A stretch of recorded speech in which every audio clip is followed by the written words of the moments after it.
Welcome to On the Edge with April Mahoney Brains. You're at the spot, the place, where the conversation is pointed, the guests are sharp, and the responses are never dull. Did you bring your thinking caps? It's time to put them on, because the conversation starts now. To On the Edge with April Mahoney Brains. You are at the spot, the place, the location, where the conversations are pointed, the guests are sharp, and the responses are never dull. Going back to my favorite place, the land down under, back to Australia. We are going to visit with Sheridan Holmes today. Sheridan Holmes is a trauma recovery specialist, therapist. All of us experience trauma. Some of us every single day. You wake up next to that person you don't like, or you go to that job that you don't particularly care for, or you're bad behind kids, is into some mischief, or you look in the mirror and you're not liking yourself. You think back on your childhood, something that's happened to you. But what are the triggers to trauma? It could be anything. It could be a smell, it could be a taste, it could be a sound, it could be a word, a conversation. And how do we manage those things? That's something that I want to drill down on with Sheridan, because a lot of times people are triggered, but it's like a gun. Once it's fired, you can't get that bullet back. But sometimes you can be able to put that gun down. So we're going to talk to her about that. We want to talk about her book, Don't Walk, Run. When somebody pulls the trigger, run. And a whole lot more. Let's welcome her to the show. How are you, Sheridan? I'm very good, thanks, April. Yeah, good. I'm so glad to have you. We've been connecting with each other back and forth for a while now. You're doing some great things in this space. Um, Thank uh, you. I'm a little tough. I try to put a little fire up under you because I want you to win. That's Love it. important to me. I want everybody under the sound of my voice to win. Yeah. Tell them first, how do you show up in the world? And then let's get on the starting block. How I show up in the world? Well, I'm a wife and mother, and I just that is my whole world, my family. And apart from that, I'm a MEM practitioner. So I practice in the Mace Energy Method, helping people recover fully from trauma, uh, things like PTSD, anxiety, depression, all those sort of things. And because of my journey, I specialize in helping women that have gone through domestic abuse of some kind, domestic violence, to set them back on track to, live life to the fullest and not be dragged down constantly by what's happened to them. And the other thing about what I do is when someone sees me, they don't have to relive anything. They don't have to tell me about what's happened to them. It's minimal disclosure. So yeah, they don't need to relive their past, talk about their personal life. So it's their privacy stays intact. So it's Well, really, I love what I do. you got some pixie dust there because people, they want to be released from their trauma and they don't want to relive it. I've got a dear friend. She's probably watching the show.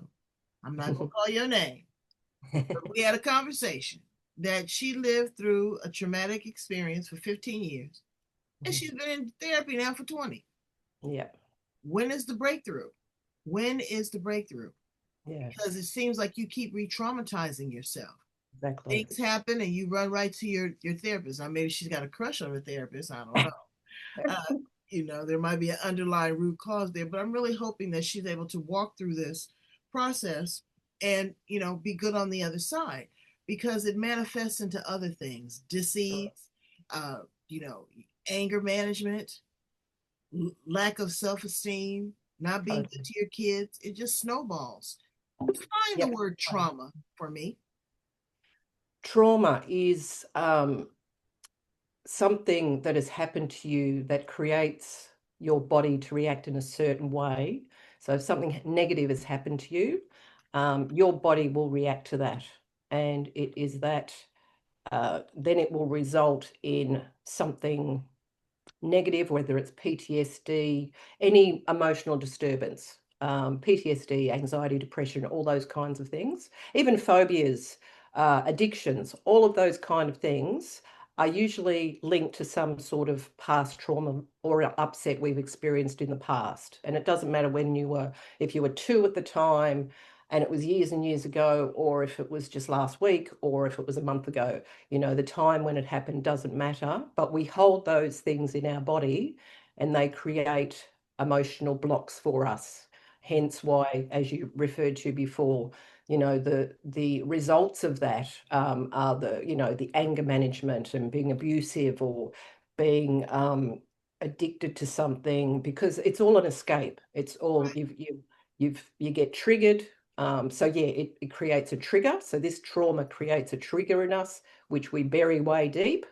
And I didn't realize this until 2020, because I thought the domestic abuse that I experienced, or the domestic violence I experienced like many years ago, time heals, they say, and I thought that I was over it. I would say I'm over that. It doesn't affect me anymore. Mhm. But then my awareness was the fact, it came to my awareness that it was still causing me problems.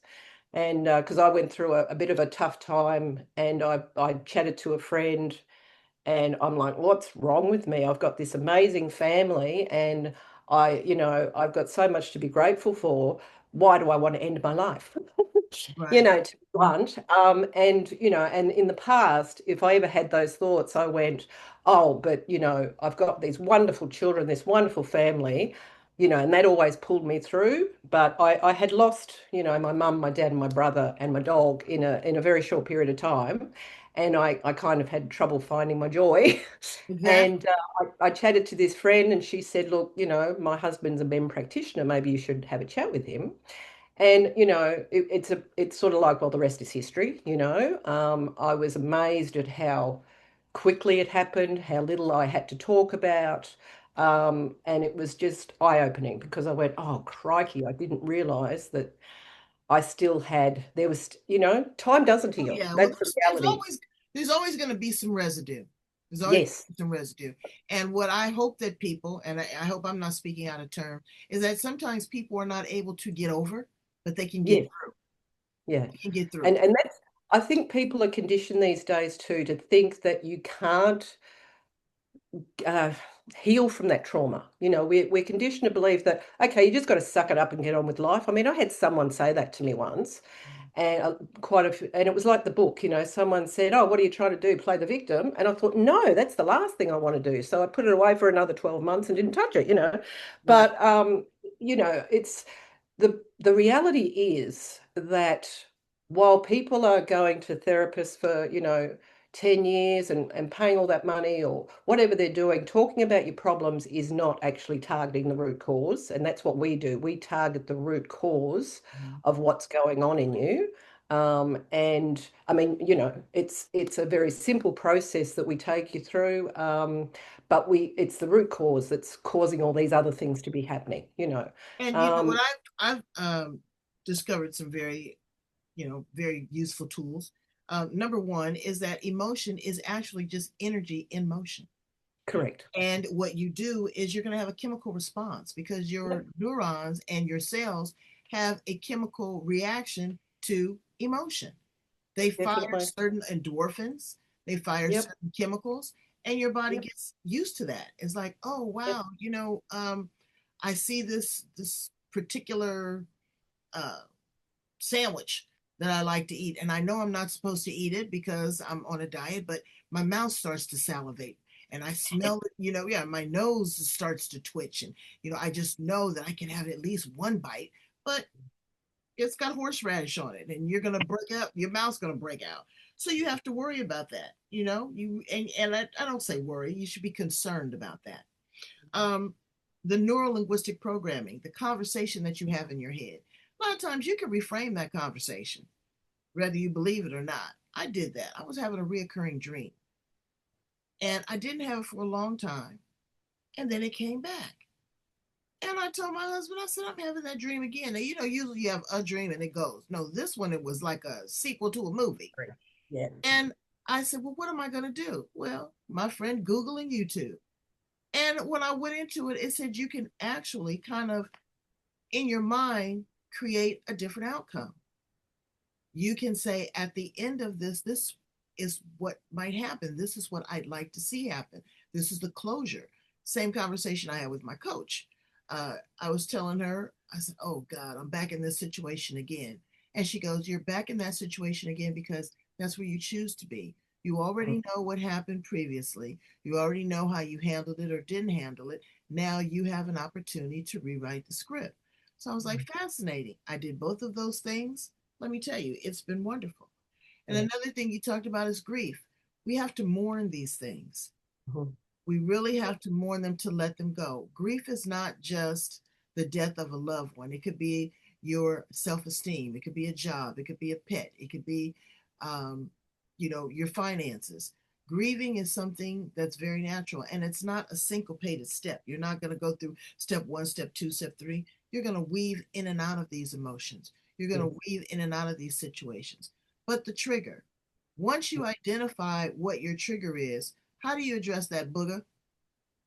That's the thing is when these things have occurred to us in the past, due to, the natural laws of the universe, like the natural urge to survive and the fact that feelings basically control our lives, we, based on these events, we make a decision about ourselves, which is usually a negative one, and that carries through our life.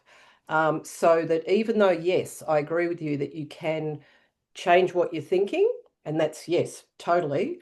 Um, but the thing is, those thoughts, say I'm not good enough and that kind of thing, still sit there very deep, and they control the decisions you make, whether it's in regard to other people or well, mainly in regard to ourselves. So how we respond to things.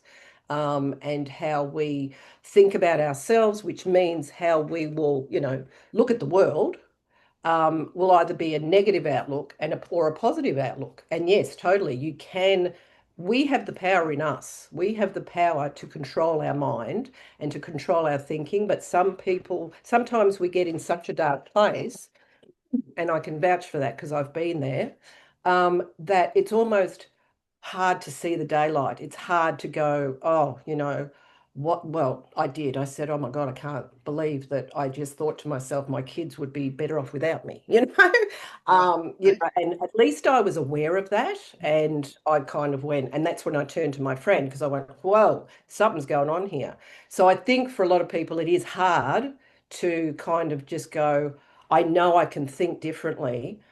They just don't know how. It's like meditating. I hear a lot of people say, I don't know how to meditate. You just got to give it a go Yeah, and you just, just gotta sit there and close your eyes and breathe. I know, And but start with 5 minutes. Yeah, they think that you have to be in a certain position, that you yeah. have to, that is mastery.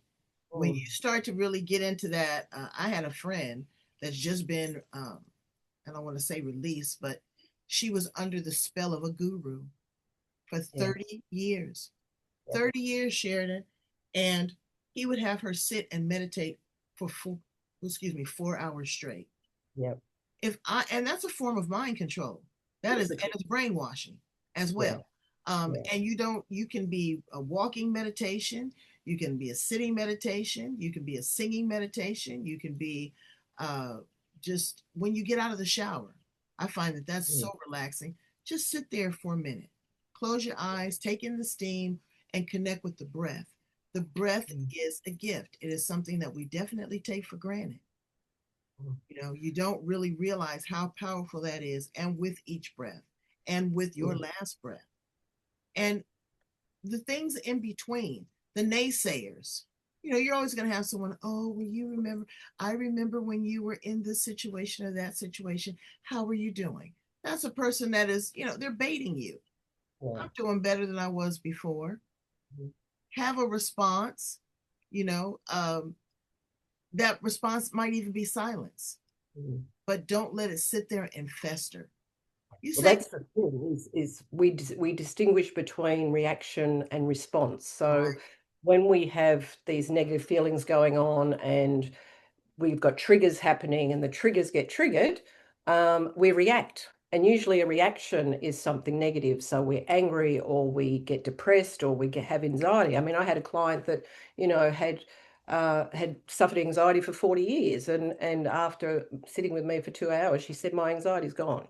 I mean, wow, it's things like that. Like I had a lady that came to me, And I didn't realize till the next day. So, I ran a session with her and I didn't realize she texted me the next day and she said, if I hadn't have spoken to you yesterday, I wasn't going home.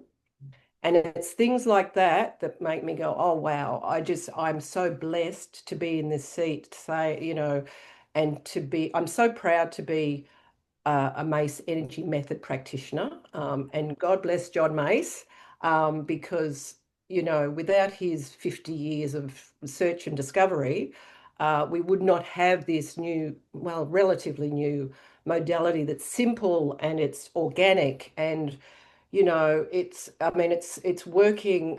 There's a gentleman, Jerry Mazinski, in America. I think he's based in Arizona, and he became a Mace Energy Method practitioner in 2023. And he's worked in the psychotherapy field in America for like 40 years, fully qualified. And I'll quote him actually because his words are the most effective psychotherapy I've seen for the treatment of psychological problems caused by trauma after my 50 years on the front lines of mental health is the Mace Energy Method.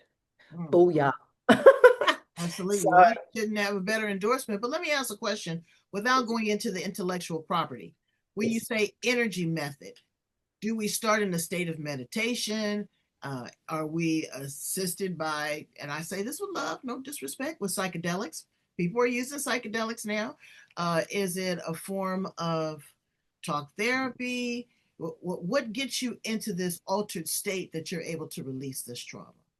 Yep, no. So as I say, it's minimal disclosure. So there's not a lot that the client has to say. I will sort of go through a few things to help the client understand, what we're doing. But we just take the client through a number of it's a process of mental exercises. So we ask some non-invasive but direct questions, and then they're just sitting there. So there's no psychedelics, there's no meditative state. Although I do like to start with a few deep breaths, as we did, just to calm, as we know, because deep breathing does calm the mind. Because I think too, when people are looking for help and looking for, they're going through some stuff and they want some help, so they're going to probably be a little bit nervy and stuff. So, and then we just sit, a couple of comfy chairs, and I'm holding, I'm basically with them all the way, guiding them through this process. But it's a simple, yeah, just a few mental exercises. There's So, no so is this like one and done? Is this like a 3 month program, 6 month program, or it depends on the level, you know? what we do, or what I do, is there's a 1 month program. So you have your initial like 2 hour session, and then a week later, you have another half an hour on the phone, and we check in and see how things are going. And then a month later, we have another phone consult, check in, see how we're going, if there's anything else we need to run. And then there's also, like, I have 3 and 6 month programs, so we can do check-ins every month. But generally, a lot of the time, people are like, well, I'm great now. But then, as a lady that I did a couple of years ago, she was great. She was having some issues with her husband and stuff. And they were, tit for tat fighting and a Right. little bit of, And then she had a session, he had a session, and they were not fighting anymore. It was really good. But then Christmas came along and she saw her sister, and that just uncovered something else. So it's like peeling back the onion. You can, there's these things on the surface that really bug you, and then you might be able to release those, and then something else comes up because of circumstances comes up that, that triggers it. Like you said, spot on. It's the triggers. It's all about the triggers that we bury deep. And this provides a way to release those, so that it doesn't mean that if something, happened to you when you were young or whatever, it doesn't mean that it erases it from your memory. It's no woo-woo or anything. It just means that it will dissolve the emotional charge from that event. So when you think about something that's happened in the past and you get that icky feeling in the base of your guts, Right, right, um, right, right. And I know people say to me, no, I'm over it and all that. And it's like, yeah, but why are you running around being angry and doing this and that? But it's that feeling, that emotional, like you said, emotional response that we get to a thought that happened way back when or last week or whenever it was. Um, so you'll still have the memory, but you won't have the emotional charge attached to it, if that makes sense. That makes So sense. you won't get that gut response. You won't get um, that negative feeling that was related to, that past event. Well, Because, I wish that you could come here to the United States and talk to a few people here to see if they could get over their trauma. and oh, darling, to get and to there's get heaps over. of, yeah, no, there's heaps of practitioners. There's a few in America. They're all over the world. Yeah. But And people don't utilize them. And I don't know what that is. They know that they have a challenge. They know yes, that, as we call, we say here, you got a tick. You know this, there's something that is going to set you off, that you go from a flicker to a flame. Number one, manage your gauge for your tolerance and your patience. That's the first thing. Because one thing that annoys me is when I am on a phone call and I have to talk to customer service because their automated system does not have a choice, you know, for me. And then you get hung up on. yes. And then you call back and you get hung up on again. Well, by the time you get that person on the phone, you're ready to light into them. But what I have to do is I have to take a breath because I used to be the person on the other side of the phone. Take a breath, and sometimes you can ask for forgiveness before you even do anything. I'm a little frustrated right now. Bear with me. It's not that person's fault. Attacking people because they didn't get your order right at the fast food restaurant. Attacking people because they said, "Oh, my neighbor attacked me the other day." I'm walking out there and I said, "Good morning. What's so good about it?" I took offense to it. I was like, that you're out here in a beautiful neighborhood, you're able to walk. That's what's good about it. I said, but you don't have to worry about me asking you no more. Oh, April, I'm sorry. No, I had a bad day. Okay, I get that. I get that. But you start out with aggression. A lot of people don't want to start out with patience anymore. They No. do have, I don't have any patience. You don't have any patience because you verbalize that. You've already set that into motion, what you don't have. You have to start with the I am and the gratitude conversation. Would you agree? Yes, yeah. And the thing too is that usually this anger, look at road rage and how ridiculous that is these days and dangerous. But that's all, relating to like anger is not a natural way to be. So it's all related to something that's happened to them in their past, which has made them angry. I mean, again, one of my clients, she was suffering this, she was responding angrily at work, and it was going to cost her a job. And then we were having a chat like a month later over coffee, and she said to me, "Oh, I almost got angry," and then she went, "Oh, actually, no, I don't get angry anymore." And I thought, there it is. So it's that response when you respond to something that is not influenced by this negative. It's usually just a negative feeling about yourself because of something that's happened way back when. And then you project all that, bad feeling to the rest of the world. Well, and Um, also too, what society has done. It's like yeah, watching mainstream news. I don't do yes, it anymore. do it. I go on, Doesn't I watch it to see, make sure I'm not headed in harm's way. But the constant reverberation, the programming, the yes, negative programming, because they want to create sensationalism. And if you are afraid and you are yep, fearful, you are trapped and you can't move forward. Something funny yep, that you said about road rage. I was in Beijing, China, and it's way congested. Tons of people, ducks and bikes and people and ducks and bikes and people. And when they blow the horn, they smile and they wave at you. And I asked my driver, I said, "What is that?" And he says, "Because you have avoided a conflict. yeah, You appreciate the fact that you didn't hit their bicycle or their duck or you ran over them. Or maybe your baby's bottle fell, or maybe, your phone fell or something like that. They appreciate that. So again, we can control it, but what we have to do is we have to be aware of it, number one, exactly. Extract the things that no longer serve you. Your domestic violence relationship, you got out of that. It took Yeah. you a while, but once you got out of it, and then you rise to a new normal.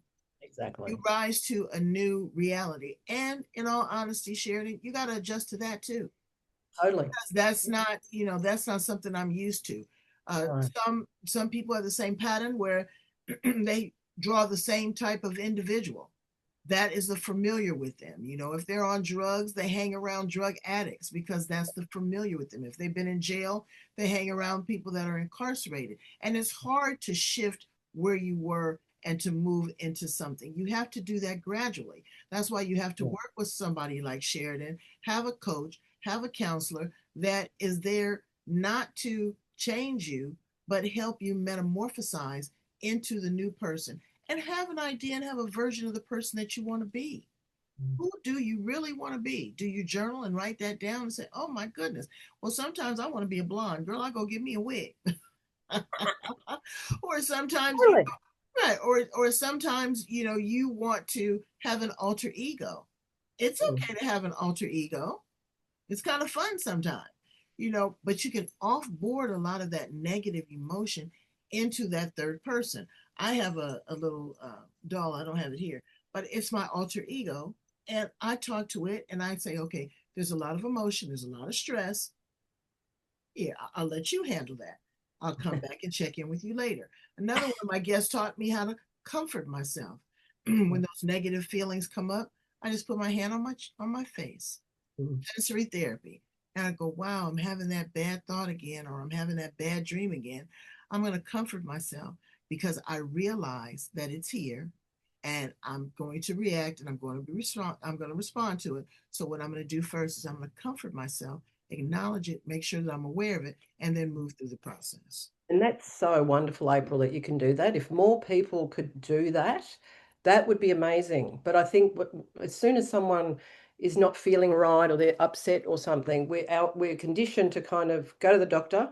And of course, these days, the doctor just hands over a script. And then, we're the big pharma. I mean, everyone is getting life sentences to medication that is not helping at the like that's not that I'm saying there's not a place for medication. Yes, there is, but and as Jerry points out, the psychotic medications for schizophrenia and that in the States are so bad for you and for the brain. It's just like the research is just incredible. They're giving them to So, kids. They're giving them to kids. Share. oh, it's just that when I first, like, I had an experience with friends of ours many years ago, and they were putting their 6-year-old on Ritalin, or is that the drug that calms them down when they've got ADHD? I think it's Ritalin. And it was 6 o'clock, and he was falling asleep because he would play with my daughter, and he was falling asleep at the dinner table. And I thought, oh my goodness, this is just not good. I mean, yes, you're right. Kids are getting younger and They are. younger. But it's just, and it's getting more common. Everyone is just being handed a script, and that's not helping anyone. It's not helping them with the emotional issue, the root cause of what's going on. And it's dumbing them down to the point, where they just don't really care. I mean, Well, it's not just it's a numbing harming effect. themselves.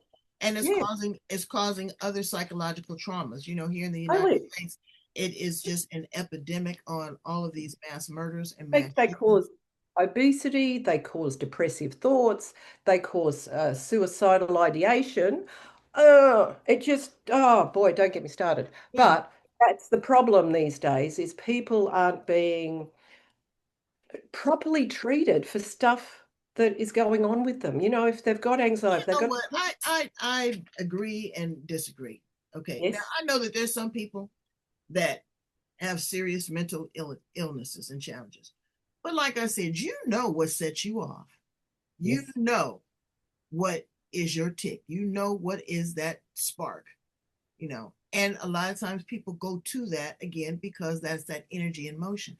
They want that feeling, they want that to fire. It's like a person that smokes cigarettes, for example.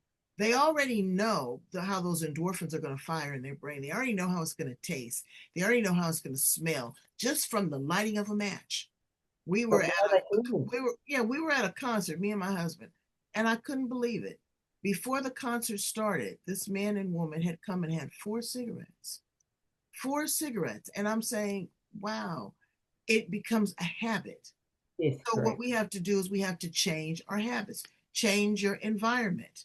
That's like me. Sometimes I'm sitting here at this computer and I find myself nodding and going to sleep. I want to go get in my bed and take, I call them napatinis. I want to go get a napatini, but then I say, no, I'm going to fight it. What I'm going to do is I'm going to get up, do 30 minutes worth of exercise. I have a little bike peddler. I'll go out, ride my bike. Maybe I'll go out and pick some weeds out of the garden, but I fight it. And then if I'm still sleepy after that, then I'll go take a nap. But you have to break the patterns. There's a great book called Atomic Habits. I don't know if you've ever read it. Yes, I I have, yeah. absolutely love that book because you replace a bad habit with a new habit and you incorporate that and you can do that. So again, it's that pattern, it's that constant repetition. So The what's only inside the pages of, oh, I'm sorry, go ahead. No, I was just going to say that the thing is with the bad habit is that there's usually a root cause, some sort of negative root cause that's making us do a bad habit. So whether it's smoking, drinking, spending too much at the shop, it's out of control. Anything that is out of control that is taking a bit of control of your life and you kind of don't feel very good about and you want to change, that's where MEM comes in because it's yes, you can change from those, but often people can't. And that's why everybody is just running around in a bit of a mess, or a lot of people are. But that's the beauty of MEM. It targets that root cause of what's causing you to reach for the drink constantly, or the drug, or the cigarette, or the why do I need to go and spend, all this money? Why am I out of control in this field, that field, whatever it is, anything that's out of control, it's not the real you. It's not your true, authentic self. And that's the difference. But yeah, totally. Self-awareness is a huge thing. And act on that self-awareness, pump your brakes. If you But know that it's this is, hard for people to yeah, do if that. you know that going down a certain street, you're going to go past your favorite bar, take a different route home. Yeah, We can control, I really believe that we can control a we lot can. better than what we do. Yes. We Oh, lend totally. we lend into it because it's easy and it's the familiar. But you have to be comfortable with being uncomfortable. And you've also got to like get to that. See, if you're still running around with all this, say it was abuse that happened in your childhood or whatever it was, because there's just so much of that around, the things that happen when you were a child. And a child is an innocent bystander of their life. They're in the hands of somebody else who is not honored that and damaged them. And that just gets my goat, I can't tell you. But now they run through their life carrying this baggage, as we'll call it baggage, as everyone does, and reacting to life with that shield of, it's not a shield, it's a blanket of I'm not enough and I want to feel better, and alcohol or drugs is the release, or I go and do this or I go and do that. And if it's negative, it's negative behavior, then it relates to something negative from the past. But I totally get you because yeah, the more self-aware you can be, the power is here. The power is in this. Absolutely. You got to start there. You've got to Beautiful people. you've got to want to change. That Correct. that's Correct. that's it. You've got to wake up one day and say, I've had enough of this. Yes, This totally. this no longer serves me. The Yep. people that I tell my daughter all the time, you are what you eat and you are who you hang around. Yep, totally. And she was coming to me with some strange conversations, and I was like, "That's not you. Yeah. This is your friends." I said, "So you need to probably give them a break for a minute because this is not you. You're absorbing that, Totally. and so you Yep. have to be careful." So tell me Yep. a little bit about "Don't Walk, Run." What's inside the pages? Well, that's been a project of mine for quite a long time, and I finally got it out. When my son was born, he would sleep and I would write. And I just wanted to get it out. I think at that time, I just wanted to get it out on paper and it just ran. And luckily he was a good sleeper, the little darling. And so, yeah, I got a lot done. But then once I sort of went as far as I could, I kind of went, well, what do I do with it now? So I put it away for a few years and then over the years would just think of something and go, oh, I'll just write this and put it there and put it there. And then a couple of years ago, I chatted to someone like I mentioned before, and I said, oh, what do you think if I, she's like a business coach. What if you think if I do this book? I feel like I'm getting a nudge to get this book out. And she's like, oh, what do you want to do? Play the victim? And I thought, no, so I'll put it away. I don't want to do that. Still don't know what to do with it. So it waited another 12 months. And then I kept getting nudged because domestic violence is a huge problem in Australia, as I would imagine. It's everywhere. It's all over the world. And it's a huge, huge problem that, it has to be addressed because we're losing basically in Australia 2 women a week. We're up to 50 so far this year, I think.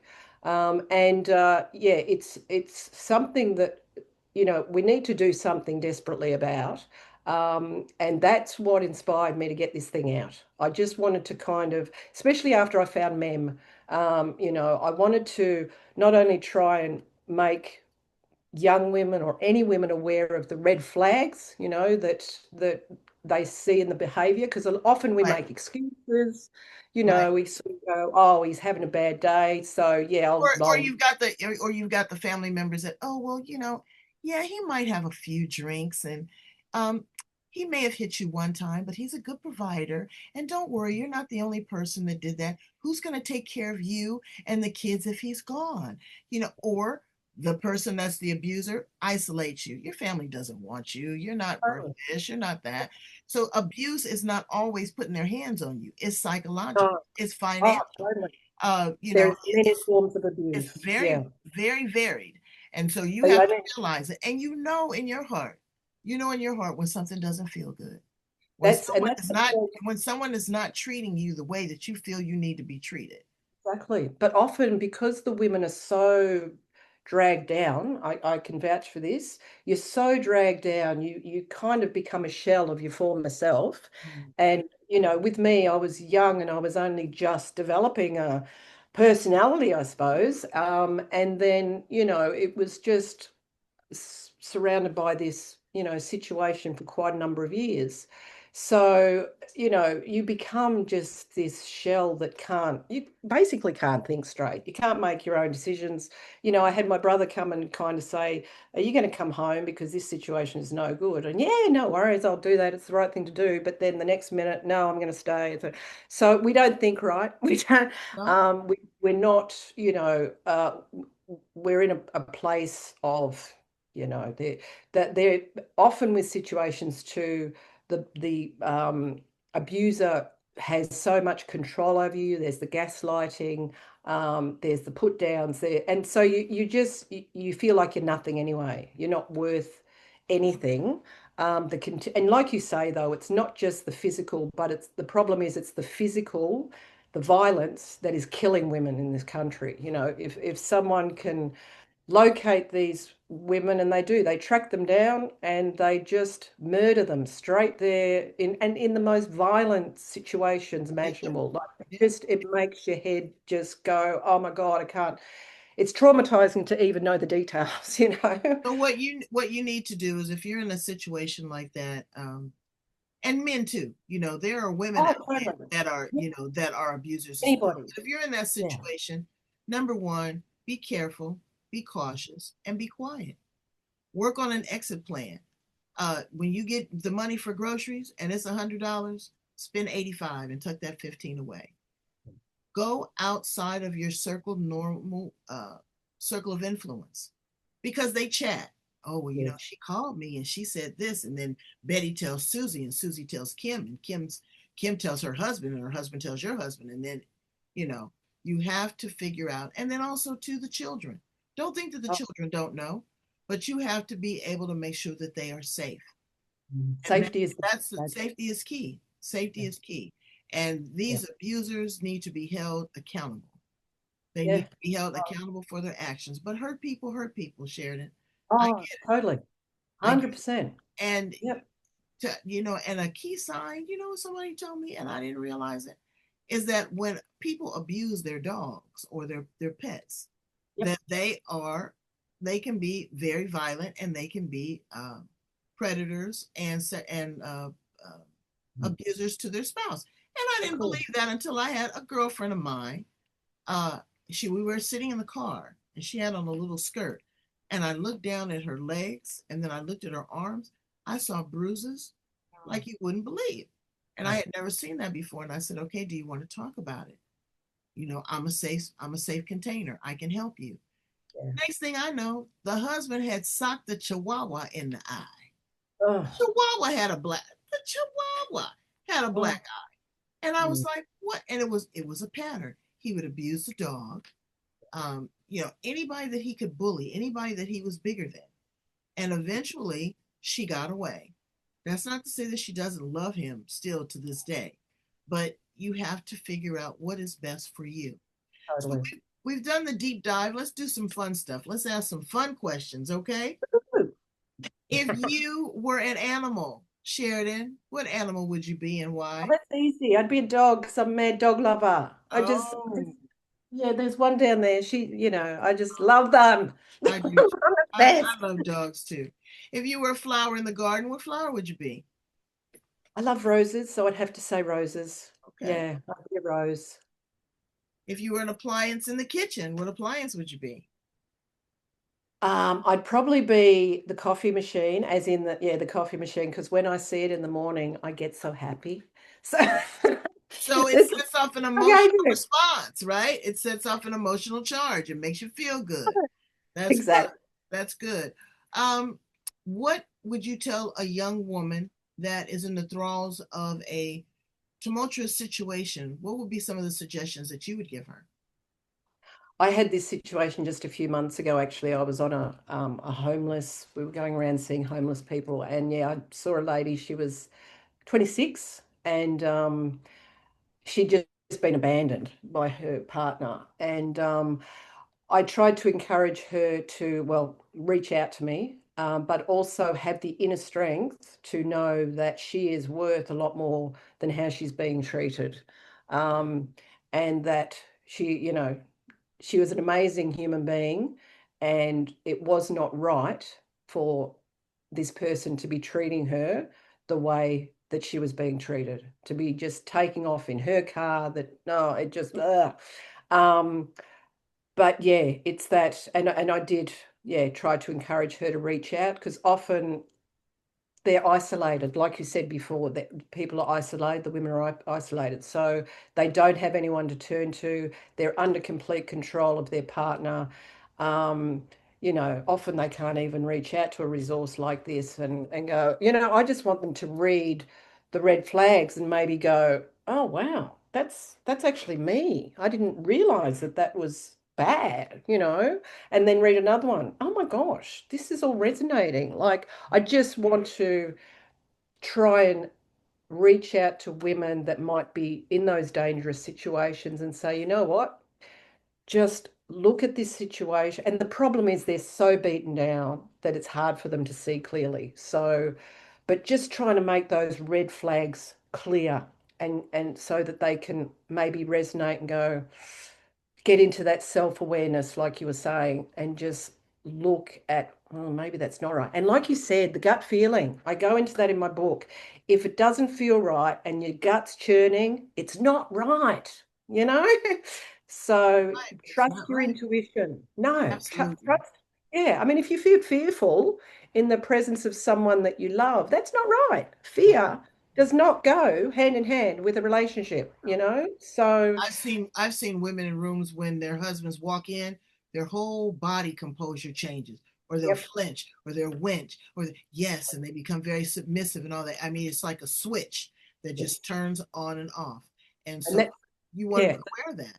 yes. And that's the thing, is that those around can often see exactly what's going on. And then, they're kind of blind to it. So I just thought if they can read this stuff and talk to people that can encourage them to get out of these situations, but safely, because it's often when they leave that the other person, um, goes to that next level and decides to murder them, which is the Well, harsh reality.